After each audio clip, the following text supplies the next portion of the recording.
Hello, my friends. Welcome back. I am glad you're here. We have a really interesting video today. I'm actually very excited about this one. So, I have a new 1911, new to me, in front of me today, and this is an old auto ordnance. So, the background behind this, very short version, is one of my Patreons, the Crackmeister. He sent this to me just as a gift. And first of all, man, I really appreciate you and super kind. It's a great blessing. And basically, he kind of told me what's up with this pistol. He got it, I think, at like a gun show, and he's like, "Man, this thing, it sucks. I can't get it to work. It's not a well-made gun." And so that's a fantastic project for me because this thing is a mountain to climb. It is no doubt a very poorly made pistol, but basically, what we're going to do is we are going to try to turn this into a functional, good-looking 1911. Now, I don't know a lot about when these pistols were made. Okay, I think these are like, 80s, 90s, somewhere around there. Honestly, you guys in the comments, or maybe Crack, if you want to put a comment, I will pin it so that everybody can see the information. But essentially, it is a extremely poorly made 1911. I will say this: it's probably worse than the Colt. We have officially, and it's worse than Rock Island. It's officially probably one of the worst 1911s I've ever seen, and really specifically in two areas. One is the machining, and two in the dimensions. This pistol is like, if you guys have ever messed with those like Browning miniature 1911s, the little 22s or 380s, right? They're just like smaller. This is like that, but it's like 3.8% bigger. Like the grip is like physically wider down here. The gun is thicker across the slide. It's even like a little bit longer. It's a very strange thing. This is a very out of spec 1911. And so, real quick, we're just going to run through it. I have not actually taken this all the way apart yet. What I have seen, it's pretty shocking. But so far, I think everything's fixable. So, we have the magazine, which you can see the wild belt sander marks on this. I mean, it is rough. Like, you can feel them. Looking at the gun, so the most obvious, the glaring stuff is like the slide. So this is very clearly, you can probably see the machine marks. I mean, there are huge, deep gouges in the side of this thing. This is very clearly somebody, I think one of two things happened. This was done at the factory by some ding-dong with a belt sander. Or somebody tried to remove the roll marks that were on the slide and did a really, really bad job. You can see, hopefully, it's like this line that goes from flat to round. Look at that line. It goes up right here and then down right here. And then here at the end, it kind of just goes up. And so there's some extremely rough machining that happened on the side of this pistol. It's very out of spec. If I look down the side here, that line waves up and down. The top is okay. The sights are good. So this is fixable, though. This is all fixable literally with a little 2x4 block, some sandpaper, and some time. We can probably solve that a little bit. This is going to be tough because essentially you have to sand this entire rounded portion. You have to reprofile this corner, and that's going to be really hard. I'm not sure we'll attempt that, but these rough machine marks we'll probably be able to fix. Okay, so there's the slide. It does have a pretty cool pre-war hammer on there. So we'll hang on to that. That's a good-looking hammer. The safety is excellent. Really good safety there. No complaints there. The slide stop is rough. It's very beat up, so we might be able to just file some of those corners back to sharp. Okay, so, and also I want to say these parts have been replaced. Like this hammer, I'm not sure is original. It just has a different texture out of everything else. Same with the slide stop and the thumb safety. Those just look completely different from everything else. Grip safety looks original. Same with the bushing. So the bushing, this has definitely been fit by, how do I say this, a backyard enthusiast. Before I take it all the way apart, I want you guys to hear this action.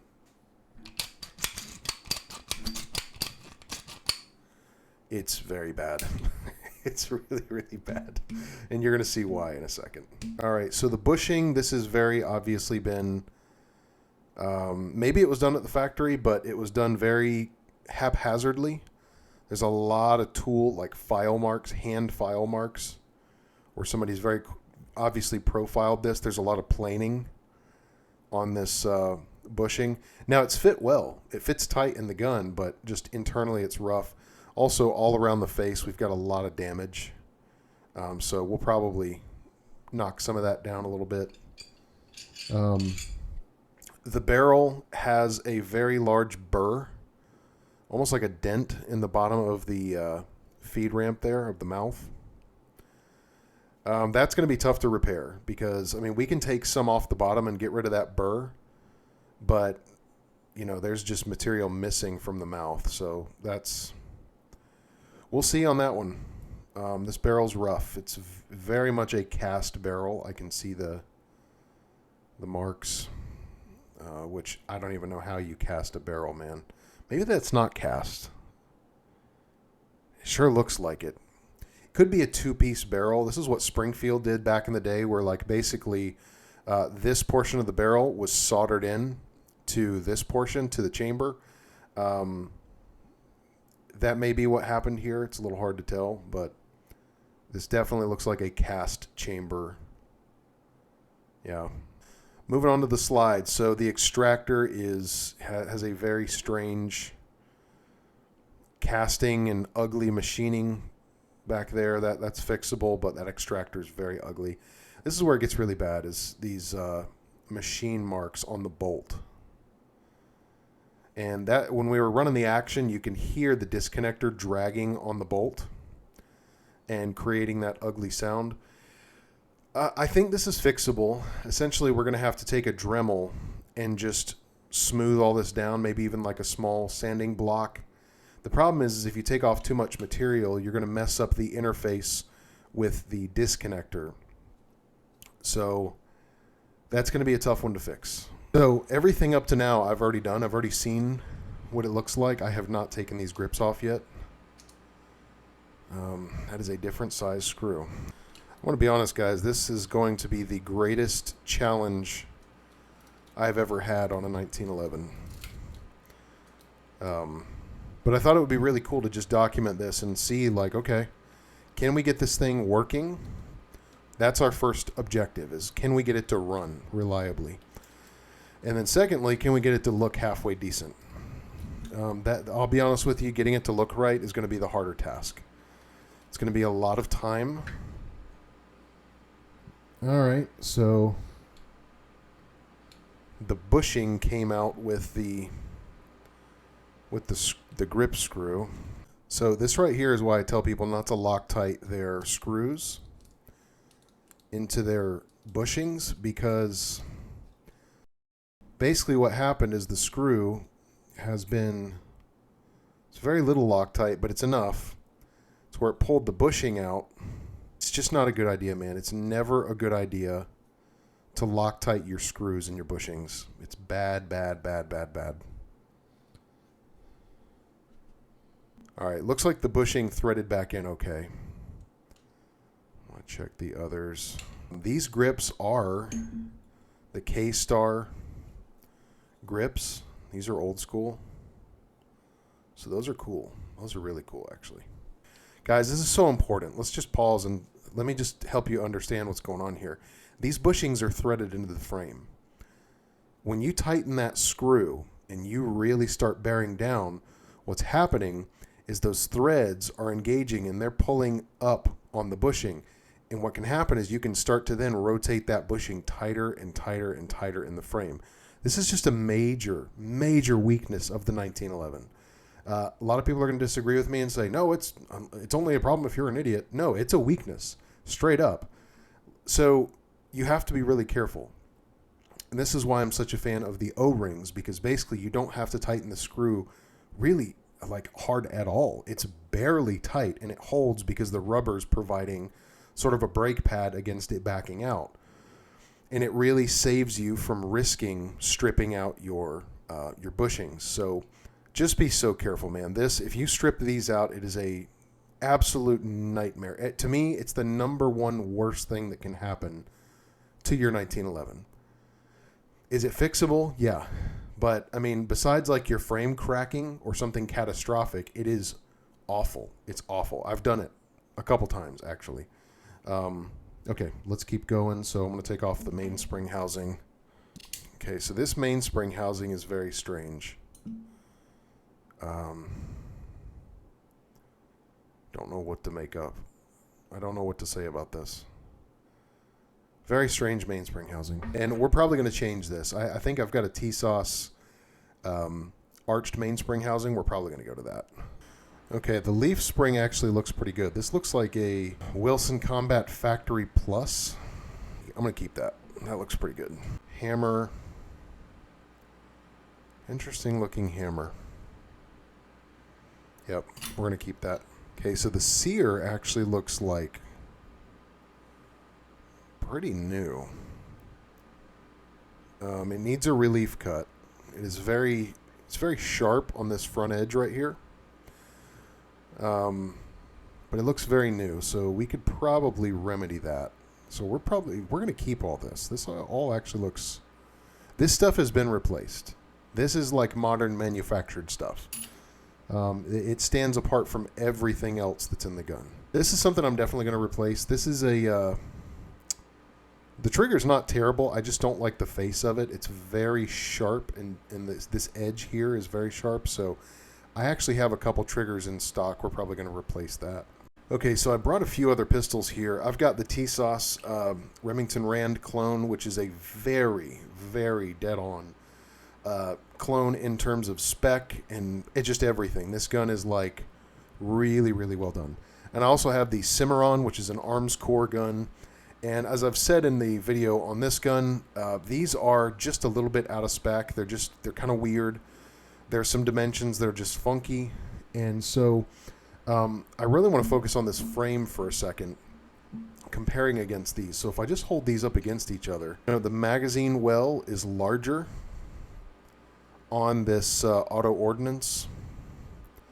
I mean, just dimensionally, like, so on the T-Sauce, the front strap is very round, whereas on this one it's a lot flatter. It's very similar to the arms core gun, but it's even fatter than the arms core gun. They're just different, man. They're off. Like there's something. So the trigger guard on this one is thinner than the arms core. So the trigger guard width on the T-Sauce is 3.58 ish, and on this one it is 3.46. So it's, I mean, I can just see it's thinner, but it's definitely thinner. This is definitely a cast frame. It's got a big ugly cast mark in the trigger guard there. And the cast marks are very evident in the relief cuts here. Boy, it's just a really, really rough frame. So I wanted to measure the overall just like width. So we have 8.65, and this one is 8.74. So yeah, my eyes are telling me the truth. Basically, this frame, it's wider from this turn here, where it goes from flat to round, to the back portion here on the back strap, where it turns to this flat portion. It's wider from here to here, and I don't know why. So overall, guys, what I'm trying to illustrate here is, like, when I talk about guns being out of spec, this is what I mean. Like, my eyes can see these thousandths of difference. You can feel it. You can feel the dimensions where it's supposed to be rounded and it's not. It's supposed to be a little longer or thinner or thicker or whatever. You can feel the difference. And to me, this is the most in-spec gun is the TSOS. It's a Remington Rand clone, and I held this against a Remington Rand recently, and it is absolutely identical. I mean, like, identical in every dimension that I can see and feel. Whereas the Cimarron, the Arms Corps, no, it is not the same. And this auto ordnance is even farther outside of spec than the Arms Corps stuff. But we're not trying to make a showpiece here. We're trying to make this gun work and then look okay. So far, I don't see any reason why that can't happen. So the frame wear is not terrible. I don't think this gun was shot a lot, guys. Because they're still like parkerizing on the front of here where the slide meets. This doesn't look terrible. My gut is just telling me this feed ramp is not steep enough. So that's going to be tough. We can do it, but that's going to be tough if that needs to be done. So really the name of the game with this gun is it needs to be sort of tuned up. It needs to clean up. A lot of the parts need to be, just adjusted and things like that. But in terms of part swaps, we're really only looking at the trigger and mainspring housing. So now let's ask the question, does TSOS stuff fit? Okay, so it looks like this is going to work. I have plenty of play with the rails. It looks like the rail cuts in this frame go up nice and high, which is not always the case. And it looks like the pin is going to line up. So there we go. Arch mainspring housing is going to work. There may still be some fitting to do with the grip safety in there, but, easy stuff. And the short trigger, it fits, and it's a really good fit too. Wow. Okay. This might be easier than I thought. Okay, so here's where we are.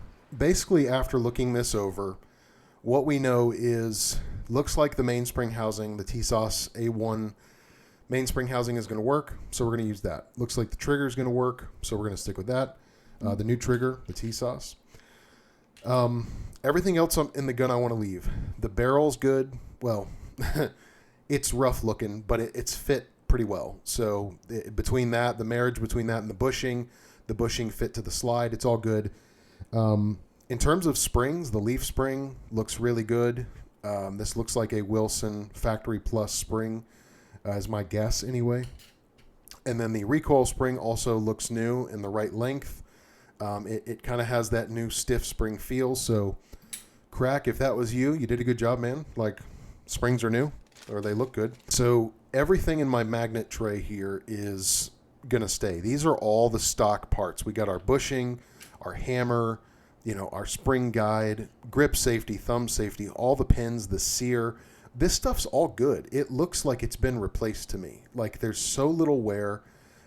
Some of it needs to be cleaned up, like the slide stop just looks beat up. So that's nothing a little bit of time with a file can't fix. Same thing with the sear. It needs a little bit of a relief cut, and, no big deal, though. That's just takes a few seconds. If that's where we stopped, this would be a really easy rebuild. Really, where we're going to run into a lot of work is all of the corrective work on the actual machining, particularly on the slide. As I said in the opening, that basically the side of this slide is so awfully machined. It's very uneven. I'm going to see if I can correct it. I may not be able to. It may have to just stay looking like that. So I'm going to do what I can to correct that. The extractor that's in here has a very ugly machining on the back, so I'm gonna clean that up and make it more uniform. The extractor itself looks okay. I do see a little bit of a burr here, so probably gonna have to do some extractor work. But really, guys, I think the big problem child on this build is the slide. This is very soft metal. Even just taking the extractor out, I mean, I can just push and like almost make a dent in this steel. So we also got to fix this. This is very, very rough machining. Massive, massive cuts into the bolt there. That has to be fixed. That is absolutely a problem. So the name of the game with this gun is going to be just lots of fixing bad manufacturing. Going to refinish it in the same finish as the Cimarron, which is the Alumahide from Brownells, and this gives it very much like a black iron look and feel. And so I just think that's going to help because this thing is multicolored. All the parts are a different color. And I think that's going to help it look a lot more uniform, especially after I'm going to have to do some filing on the frame and slide and correct some things. So there we go. This is just the introductory video. I wanted to just kind of show you guys, okay, hey, here's what we got. Here's what we're going to do. And the next series of videos with this will be showing the work. So stay tuned. We're going to see if we can turn this thing into something new. And once again, Crack, I appreciate you sending me this, man. It's a very, very cool project. It'll be a challenge, but I think we can do it. So, all right, guys, appreciate you watching. We'll see you on the next one.